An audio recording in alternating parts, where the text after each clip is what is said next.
పిల్లగాళ్ళు మీరెవరినైనా ప్రేమించిన మనసుకు నచ్చిన పిల్లని లగ్గం చేసుకుందాం అనుకుంటుర్రా? అయితే ఒట్టి ఏషాలు పక్కకు పెట్టి ఆ పిల్లను గెలుచుకోనీకి పనికొచ్చే పనులు చేయండ్రి. ఇవాళ రేపు లగ్గం చేసుకోనీకి ఆడపిల్లలు ఎంత కరువైనరో తెలియని ముచ్చట కాదు. అన్ని మట్టసంగు ఉంటేనే మనవాడనికే ముందుకు వస్తుండ్రు, లేకుంటే పక్కకు జరుగుమంటుర్రు. పనికొచ్చే పనులు ఏముంటాయని అడుగుతుండ్రా? ఇగో ఈ పిల్లగాన్ని చూడుండ్రి. నచ్చిన పిల్లను పెళ్లి చేసుకుంటా అని 10 మంది ముందు ఎంత ధైర్యంగా చెప్పిండో. ఇక ఆ పిల్ల కూడా మనోడి ముచ్చట విని సంతోషంగా కళ్ళల్లో నీళ్ళు పెట్టుకుంది. ఇగో ఈడ మైక్ పట్టుకొని మాట్లాడే పిల్లగాడు ఓ సినిమా డైరెక్టర్ అట. ఆయన కొత్తగా డైరెక్ట్ చేసిన సినిమా ఈనాడమనే కంప్లీట్ అయింది. ఆ సినిమా ప్రీ రిలీజ్ ఈవెంట్ లనే ప్రేమించిన పిల్లకు ప్రపోజ్ చేసిండు. స్టేజ్ ముందు కూర్చున్న పిల్ల గురించి చెప్పుకుంటా 6వ తరగతి నుంచి అఖిల నేను మంచి స్నేహితులం, ఇద్దరం కలిసి నడుస్తున్నాం.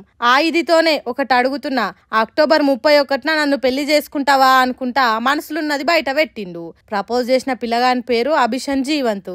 ఆయన తీసిన సినిమా పేరు టూరిస్ట్ ఫ్యామిలీ. వచ్చే నెల మే 1న విడుదల అవుతుంది సినిమా. జిందగీలో ఓ స్టేజ్కి వచ్చినాక చెప్దామనుకున్నాడో ఏమో.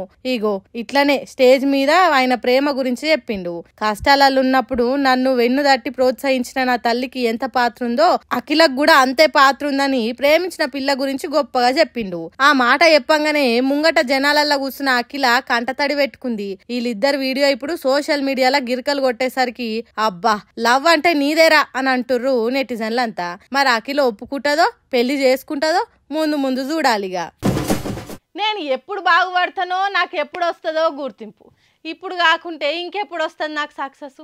ఏజ్ మొత్తం అయిపోతున్నది, ఇంకెప్పుడు వచ్చేది విజయం? నేను ఎంత తిప్పల పడ్డా రిజల్ట్ ఆలస్యం అవుతున్నది. ఎన్నో ఏళ్ళ నుంచి షాకిర్ చేస్తున్నా, అయినా నాకు మంచి గుర్తింపు వస్తలేదు. సక్సెస్ లేకుండానే చచ్చిపోతానా అని బాధపడేటోళ్ళు ఒకసారి ఈ వార్త తినాల్సిందే. పని మాత్రమే మన చేతులు ఉంటుంది, ఫలితం వేరేటోళ్ళు నిర్ణయిస్తారనేది తెలిసే కదా. అయితే వార్త మంచిగా నుండి.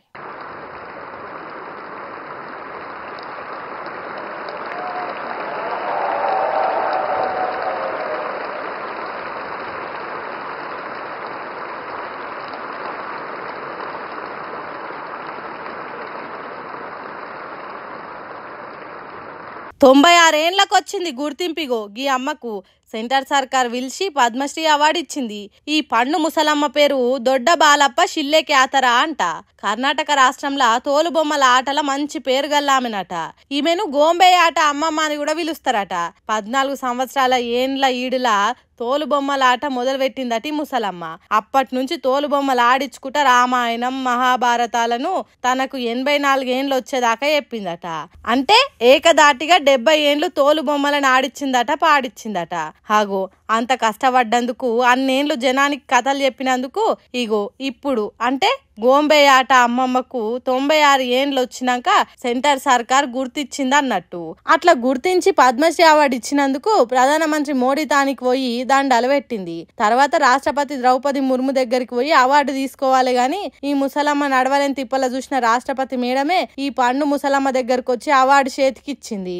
ఆడున్నోళ్ళంతా సప్పట్లు కొట్టిండ్రు. ఇక్కడి వరకు మంచిగానే ఉన్నది గాని ఇంత పెద్ద మనిషి పండు ముసలమ్మ తన దగ్గరకు వచ్చి దండం పెట్టినప్పుడు మోడీ అమిత్ షా లేచి నిలబడి గౌరవం ఇయ్యాలే కదా, కానీ కాసింత కూడా నిలబడలేదు అని కొందరు తప్పు పడుతున్నారు. రాష్ట్రపతి మేడం అసోంటిది ముసలమ్మకి ఎదురొచ్చి మరి అవార్డు ఇచ్చింది, అసోంటిది వాళ్ళు కొద్దిగా నిలబడితే ఏమైంది అని అంటుర్రు. ఆ ముచ్చట పక్కకు పెడితే కష్టపడి పని చేసుకుంటూ పోతే గుర్తింపులు అవార్డులు వాటంతట అవే వస్తాయనేది దేశానికి సందేశం ఇచ్చినట్టు చేసింది ఈ ముసలమ్మ. అవ్వా నువ్వు గ్రేటు అని అంటుర్రు ఈ దేశ పబ్లిక్ ముచ్చట తెలిసినాక.